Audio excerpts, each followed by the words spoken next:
Whispering shadows फुसफुसाते हुए साए।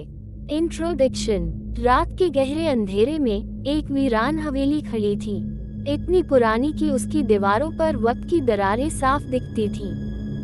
गांव के लोग कहते थे कि रात होते ही वहां अजीब अजीब फुसफुसाहटें सुनाई देती हैं, जैसे कोई किसी से धीरे धीरे बातें कर रहा हो। हवेली के आसपास भी अजीब माहौल रहता था, तेज हवा चलती, पत्ते सरसराते, और कभी कभी तो ऐसा लगता जैसे कोई अदृश्य आंखें तुम्हें घूर रही हों। कोई नहीं जानता था कि वहां ऐसा क्या था, लेकिन हर कोई डरता था। कोई भी रात के समय हवेली के पास जाने की हिम्मत नहीं करता था। मुख्य पात्र, मेन कैरेक्टर, रिया, एक जानी मानी पत्रकार थी, जो कभी भी भूत प्रेत की कहानियों पर विश्वास नहीं करती थी। वो हमेशा सोचती थी कि डर सिर्फ इंसान के दिमाग का खेल है। जब उसे इस हवेली के बारे में पता चला, तो उसने फैसला किया कि वो वहां जाकर सच्चाई सामने लाएगी। अगर कुछ नहीं है, तो लोग बेवजह डरते क्यों हैं? उसने सोचा और कैमरा उठाकर हवेली की ओर चल पड़ी। रास्ते में गांव के एक बुजुर्ग ने उसे रोका और कहा, बेटी, मत जा वहां। जिसने भी इस हवेली में कदम रखा, वो कभी वापस नहीं आया। पर रिया को ये सिर्फ एक कहानी लगी। हवेली में प्रवेश, एंटरिंग द मैंशन। रिया जैसे ही हवेली के दरवाजे के पास पहुंची, उसे एक अजीब सिहरन महसूस हुई। दरवाजा हल्की सी आवाज के साथ खुद ही खुल गया, जैसे कोई उसे अंदर बुला रहा हो। रिया ने अपने कैमरे की लाइट ऑन की और धीरे धीरे अंदर कदम रखा। अंदर घुसते ही तेज ठंडक महसूस हुई, मानो वहां की हवा भी पुरानी और भारी हो। टक टक टक, रिया ने सुना, जैसे कोई उसके पीछे चल रहा हो।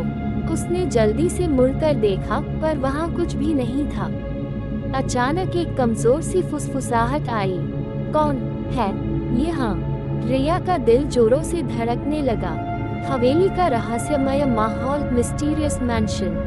रिया ने चारों ओर देखा। हवेली की दीवारों पर पुरानी, फटी हुई तस्वीरें लटक रही थीं। कुछ पर अजीब निशान बने हुए थे, जैसे किसी ने नाखूनों से खरोंच डाली हो। अचानक हवेली के ऊपर वाले कमरे से हल्की सी रोशनी झलकने लगी, लेकिन यहाँ तो बिजली भी नहीं थी। कैमरे का फ्लैश होगा, रिया ने खुद को समझाया।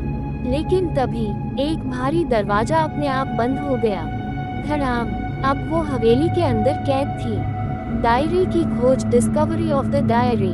रिया ने अपने डर को काबू में रखा और हवेली के अंदर जाने लगी। अचानक उसकी नजर एक पुरानी, धूल से भरी मेज पर पड़ी। मेज पर एक फटी पुरानी डायरी रखी थी। उसने धीरे से डायरी उठाई और पहले पन्ने को खोला। उस पर कांपते हाथों से लिखा था, मेरा नाम रागिनी है। मुझे मेरे ही घर वालों ने इस हवेली में कैद कर दिया था।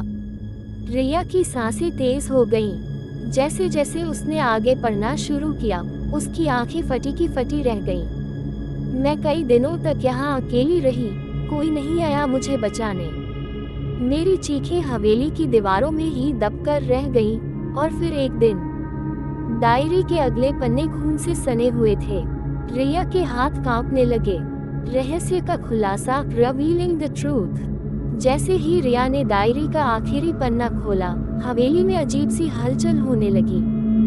दरवाजे खुद ब खुद धड़ाम से बंद हो गए। हवा और ठंडी हो गई। रिया की सांसें तेज चलने लगी। अचानक उसे अपने आसपास धुंधली परछाइयां दिखने लगी। और फिर एक धीमी मगर डरावनी आवाज आई, क्या तुम मेरी मदद करोगी? रिया घबरा गई। उसने धीरे से मुड़कर देखा।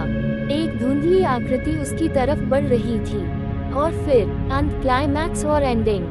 रिया की सांसें थमने लगी। वो चिल्लाना चाहती थी, पर उसकी आवाज जैसे गले में ही अटक गई। क्या ये वही लड़की थी जिसकी कहानी उसने डायरी में पढ़ी थी?